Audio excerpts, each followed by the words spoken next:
Mid-match, you hit the board and the point stays there, but the rest of your dart doesn't. Without spares or a repointer, your game is over before it's even started. Whether it's a casual match with your mates or a more competitive local game, getting ready properly is crucial to performing your best.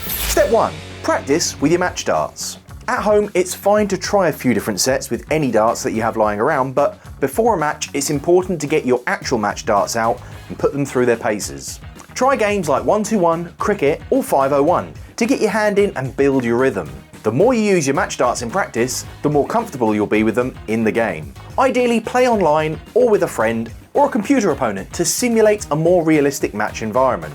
This helps you get used to the rhythm of the game, especially the gap between throws when your opponent is throwing. If you only practice throwing by yourself, you may feel like you're on fire, but when you get into a match and you're waiting for your opponent, that's when things can start to fall apart.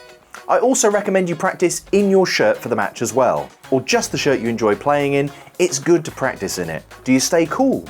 Does it pinch somewhere? Does it rub anywhere and give you discomfort? It's better to know this and change it before the game than struggling during it. Now, it's not just shirts that you should keep the same, but also your footwear. Some people practice in their socks and struggle in proper games because they're a couple of inches higher. So make sure to practice in the same shoes that you play in.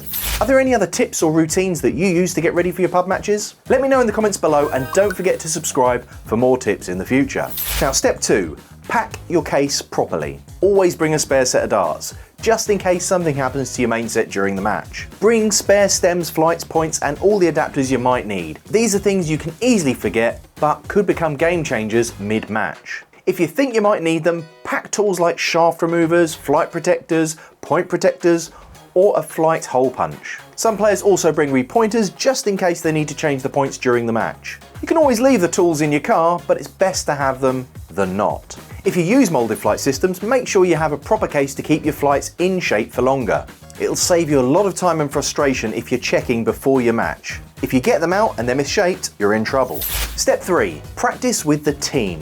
Now that you're all packed, it's time to head to the venue. Once you're there, get some practice in with your team. This is a great time to have some banter, camaraderie before the match, get yourselves all G'd up. Start with fun games like Killer, 1-2-1, Cricket, or even Around the Clock. These games help you get loose and ready to go, while also building team spirit. Enjoy the game and bonding with your team before a match. It's really good to boost your energy and support during the actual match. It's also a great way to relax and shake off any nerves before you play. If you're playing at home, keep the practice going right up until match time. If you're playing away, give yourself enough time to feel out the board, to get a good sense of the throw and adjust to the environment. Some hockeys might be too long, some boards might be too high, some boards might be absolutely trashed. So it's important to get some practice on the board you're playing on. Early practice on the away pitch helps you adapt to any changes the venue might present, like the lighting, floor space, or even the surrounding noise.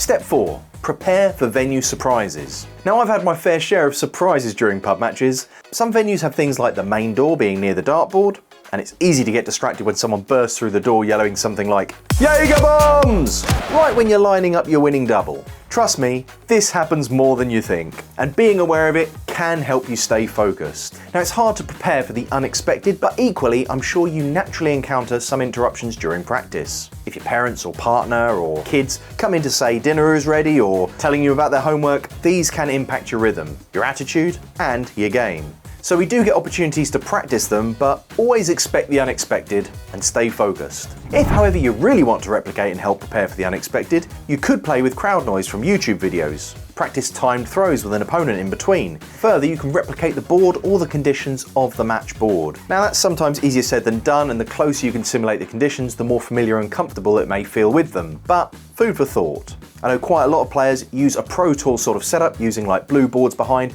just to make it feel familiar when they go to Q School or Challenge Tour events and things like that. Now, here's a bit of fun. Fancy a cheeky giveaway featuring a sleek black setup? How about the black Koto slim case, black Koto Sting darts, some extra sets of shafts, black flights, a point sharpener, a flight punch, some slot rings? Go on, I'll throw in a shaft remover tool as well. To win, just copy the form in the description and follow the instructions. A nice giveaway and a nice setup to help you on your way to becoming the next big thing. Step 5. Don't forget the bullseye. Practicing on the bullseye is key, especially since many games start with a bullseye to throw. Spend some time before the match practicing on the bullseye so you're not caught off guard. Some leagues though, they'll alternate depending on whether it's a home team or an away team, but definitely worth a practice. Anyway, that's all from me, thanks for watching, and as always, have a good one.